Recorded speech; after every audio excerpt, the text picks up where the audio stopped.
हम इस पेंशन के बारे में देश के 80 लाख पेंशनरों को ये कहना चाहता हूँ। कुछ लोग इसमें अफवाहें फैला रहे हैं कि इस बजट में सरकार ने पेंशनरों के लिए सुविधा दी है, ये पेंशन बढ़ाने वाली है, लेकिन मेरे दोस्तों ये पूरी अफवाह है। बजट में सरकार ने इस पेंशन के लिए कुछ भी नहीं किया है। इसीलिए हम दिल्ली में इकट्ठा हुए हैं और मोदी जी को होश में आओ बोल के नारा दिए हैं। और आप नमस्कार दोस्तों, जंतर मंतर पे आज आपका स्वागत है और यहाँ पे ईपीएस पेंशनरों का मामला भी चल रहा है।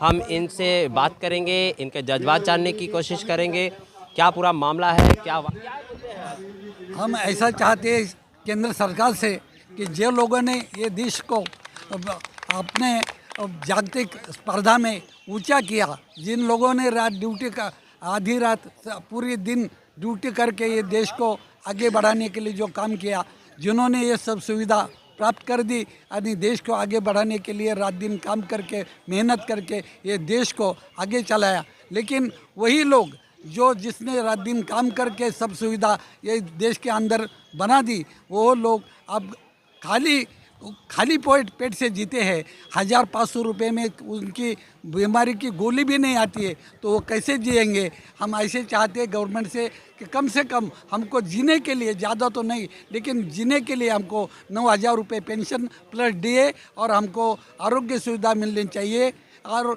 हमको आने जाने में उसमें हमको कंसेशन मिलना चाहिए। यही हमारी सिंपल डिमांड है और गवर्नमेंट पूरी करेगी, हमको ऐसा विश्वास है। हम लड़ेंगे। कब पूरी करेगी? अब तो सालों पे साल निकल गए, दिल्ली में सरकार भी आ गई। दिल्ली में सरकार आने का हमारा यही इरादा था कि एक ही सरकार हो, ये हम एक तो सेफ है, उनका नारा है दिल्ली गवर्नमेंट का।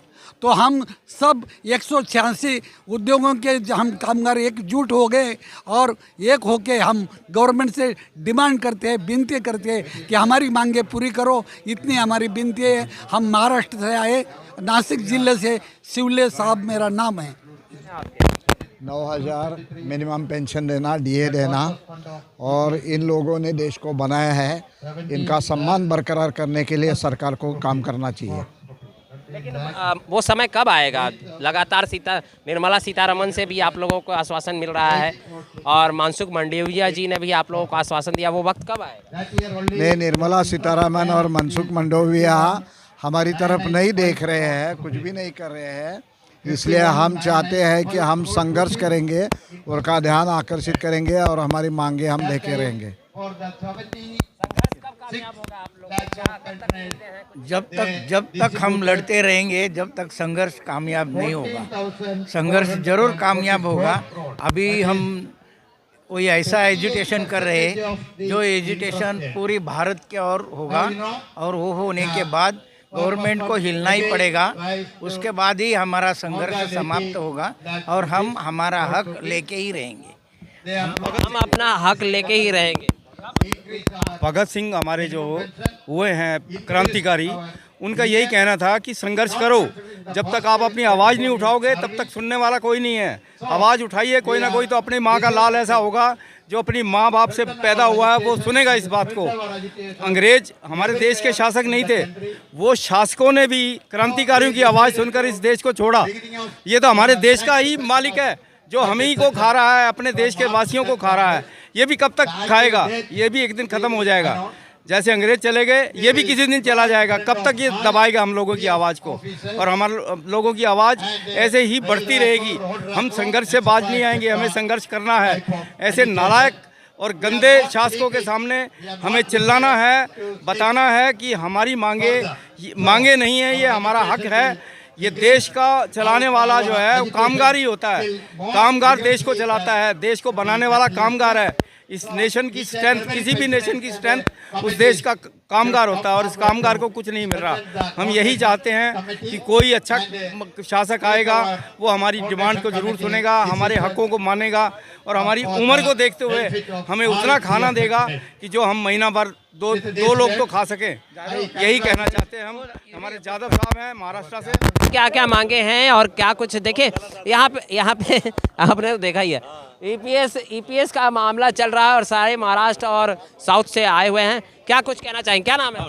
मेरा नाम वेंकट राजम, तेलंगाना राष्ट्र से आए हम लोग।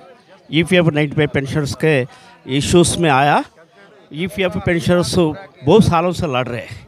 ये मांगे जो है ये मांगे जो सिंपल है, ये मिनिमम पेंशन जो है हम पूछ रहे 9,000 रुपीज़, हमारा को दे रहे और महीने मिल रहा है पेंशन 779 रुपीज़ ओनली। हम मामला जब शुरू होता है और फिर होते होते रह जाती है, क्या कुछ कहना चाहिए? ये इसको हम ये इसको स्ट्रेंथन करना सोच रहे हम। इसको ये लड़ाई जो जंग जो है ना हम बढ़ाते, हम गवर्नमेंट को कैसा ये बेंड करना, हमारा इश्यू कैसा प्रॉब्लम सॉल्व होना, इसके बारे में हम सोच रहे।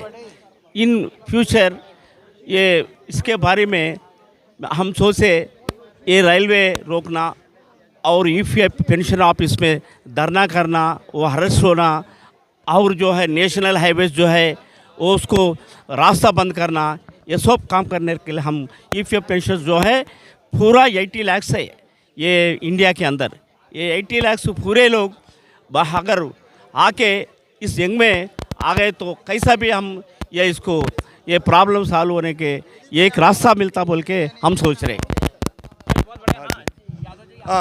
हम इस पेंशन के बारे में देश के 80 लाख पेंशनरों को ये कहना चाहता हूँ, कुछ लोग इसमें अफवाहें फैला रहे हैं कि इस बजट में सरकार ने पेंशनरों के लिए सुविधा दी है, ये पेंशन बढ़ाने वाली है, लेकिन मेरे दोस्तों ये पूरी अफवाह है। बजट में सरकार ने इस पेंशन के लिए कुछ भी नहीं किया है, इसीलिए हम दिल्ली में इकट्ठा हुए हैं और मोदी जी को होश में आओ बोल के नारा दिए हैं। और आप सभी लोगों को आह्वान करते हैं कि पेंशन के लिए लड़ाई चालू रखना है।